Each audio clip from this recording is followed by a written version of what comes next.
नमस्कार दोस्तों, JDS competition में आपका स्वागत है। आज हम NCERT geography 10th class 10th का लास्ट 2 चैप्टर कवर करेंगे। Chapter number 8 and chapter number 9। Chapter number 8 में है परिवहन और संचार और चैप्टर नंबर 9 में मानव संसाधन। ये दोनों चैप्टर किसी क्लास में 6 या 7 में बहुत छोटे छोटे उसमें आ चुके हैं और थोड़ा सा उसी का विस्तार देना, बाकी सब कुछ आप जानते हैं, उसमें कोई कहने की बात नहीं है। थोड़ा सा हम यहां पे बताते हैं। चैप्टर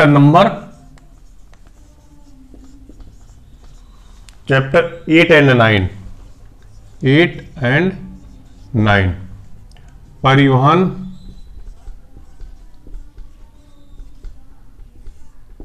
एवं संचार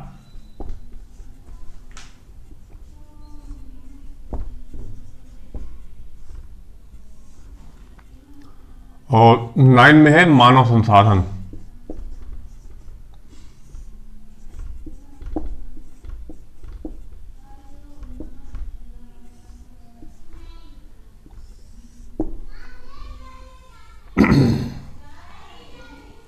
परिवहन पर आते हैं हम।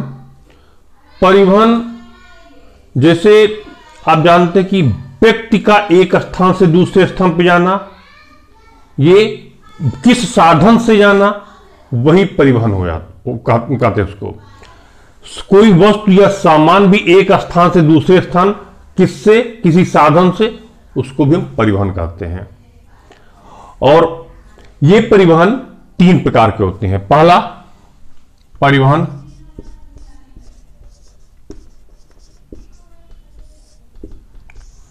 बाय उस सड़क के द्वारा, सड़क,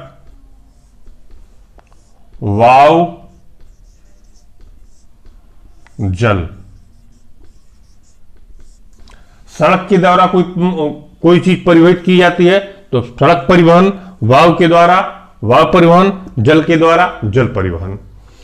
सड़क परिवहन पे हम अब आते हैं। भारत में सड़कों का अब जाल बिछ चुका है। अब सड़क भी 3 प्रकार की है। देखिए, राष्ट्रीय राजमार्ग,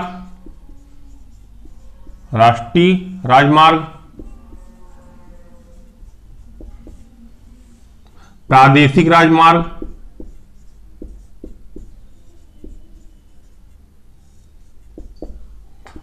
फिर जिलेवार सड़कें।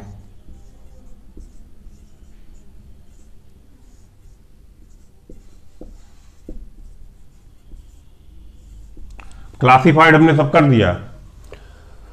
सड़क में पहली बात आई राष्ट्रीय राजमार्ग, जो कि सेंट्रल उसकी सब कुछ देखरेख सेंट्रल करता है।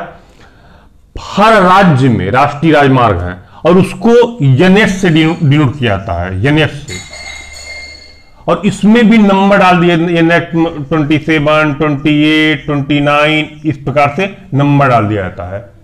ये नंबर है भाई। और उसका माइलस्टोन भी लगा दिया जाता है। उस माइलस्टोन से पहचान में आ जाता है कि ये राष्ट्रीय राजमार्ग है। और फिर उसके प्रादेशिक राजमार्ग, अब इसका पूरा राष्ट्रीय राजमार्ग का पूरा मरम्मत कार्य सब कुछ सेंट्रल गवर्नमेंट के अधीन आता है।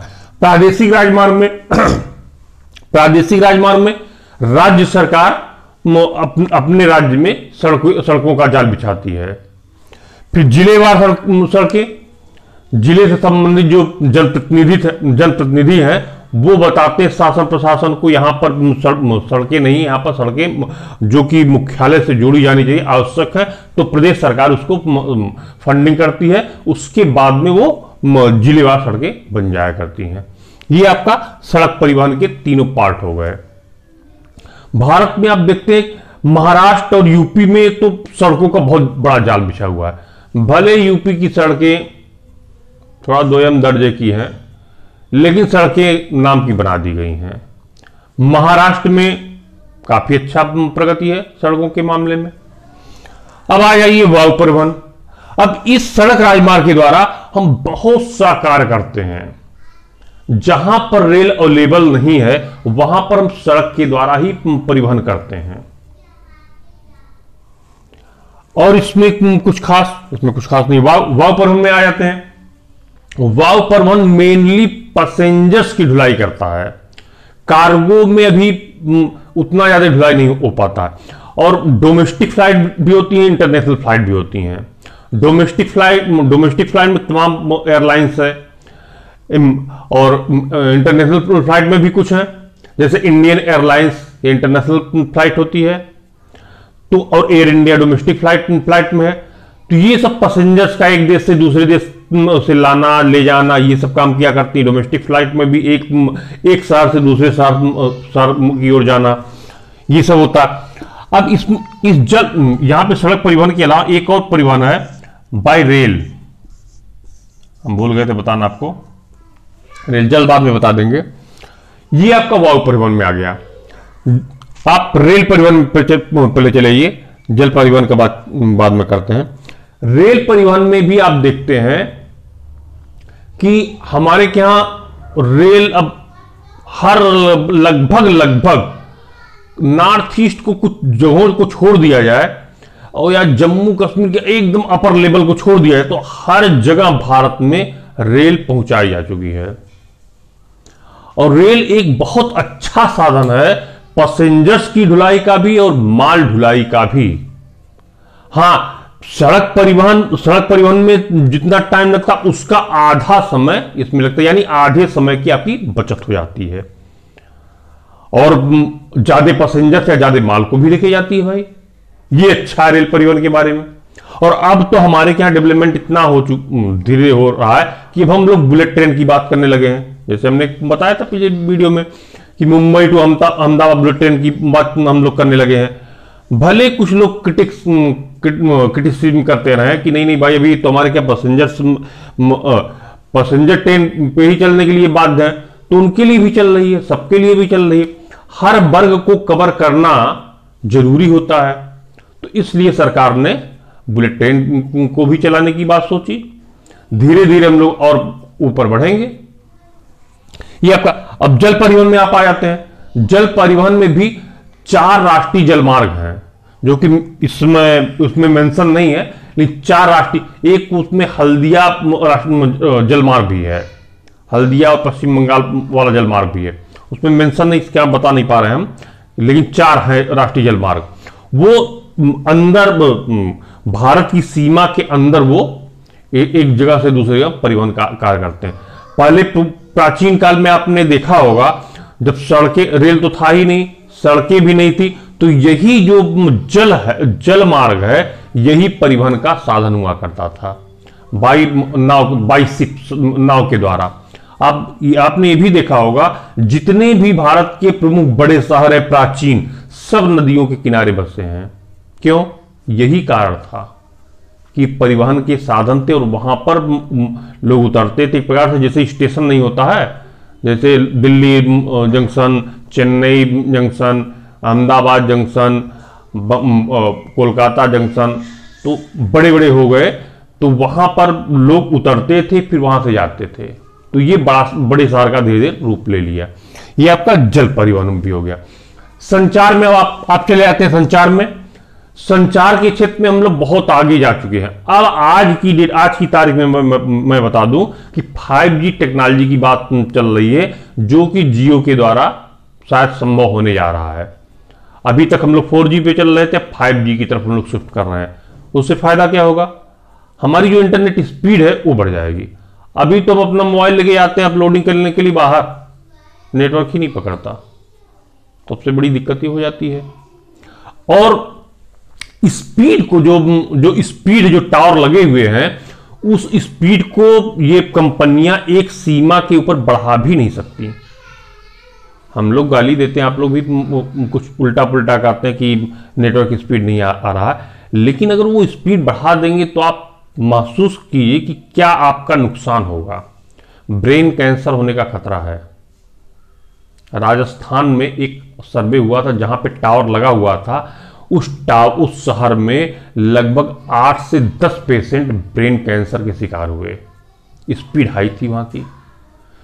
और आपने एक चीज महसूस किया होगा, पहले गौरैया पक्षी दिखलाई पड़ती थी, अब गौरैया विलुप्त होने के कगार पे हैं। क्यों?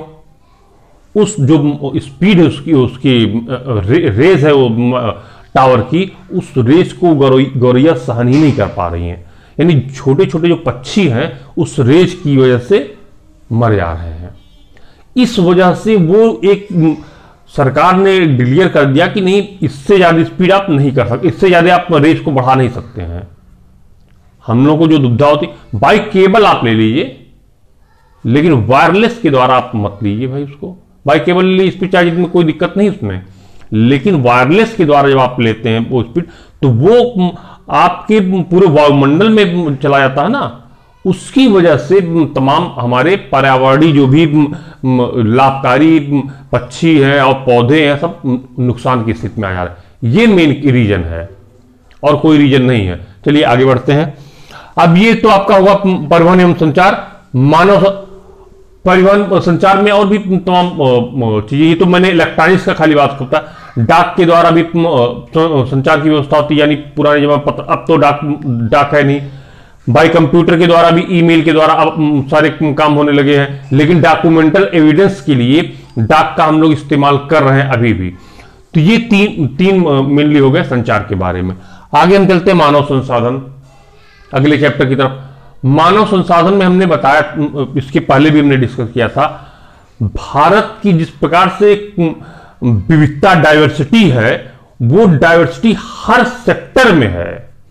ये ऐसा आप न मान के चलिए कि किसी एक सेक्टर में है क्लाइमेटिक डाइवर्सिटी है, नहीं। क्लाइमेटिक डाइवर्सिटी तो है ही है, लैंड डाइवर्सिटी है ही है, ह्यूमन डाइवर्सिटी भी इंडिया में है।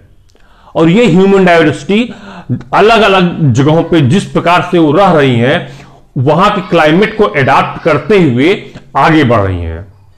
साउथ के लोग कुछ और खाना पसंद करते हैं, कुछ अलग तरीके से रहना पसंद करते हैं, और कुछ अलग तरीके से उनका ब्रेन है।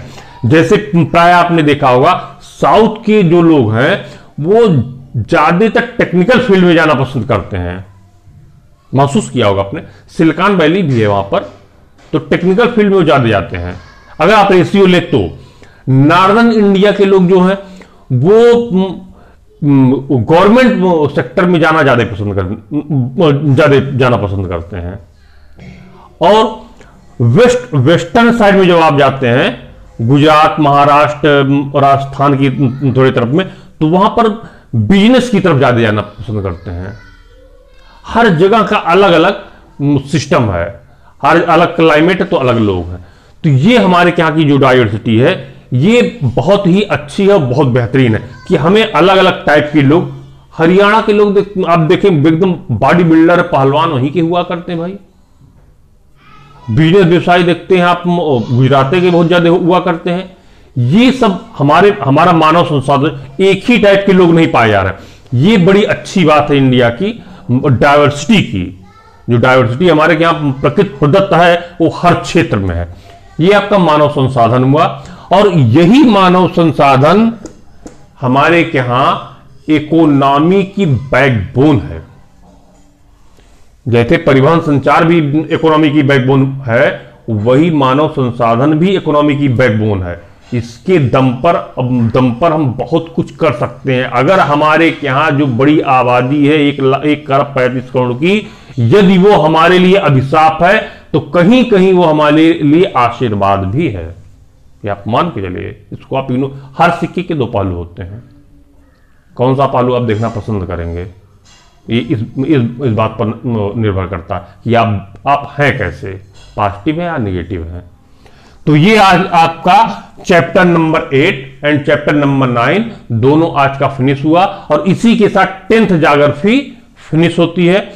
कल से हम फिर क्लास 6 से शुरुआत करेंगे, सिविक्स, जिसको पॉलिटी भी कहते हैं, राजनीति विज्ञान भी कहते हैं, सामाजिक विज्ञान भी कहते हैं। आप वहां से 6 to 10 फिर हम चलेंगे सिविक्स की तरफ। नमस्कार, धन्यवाद।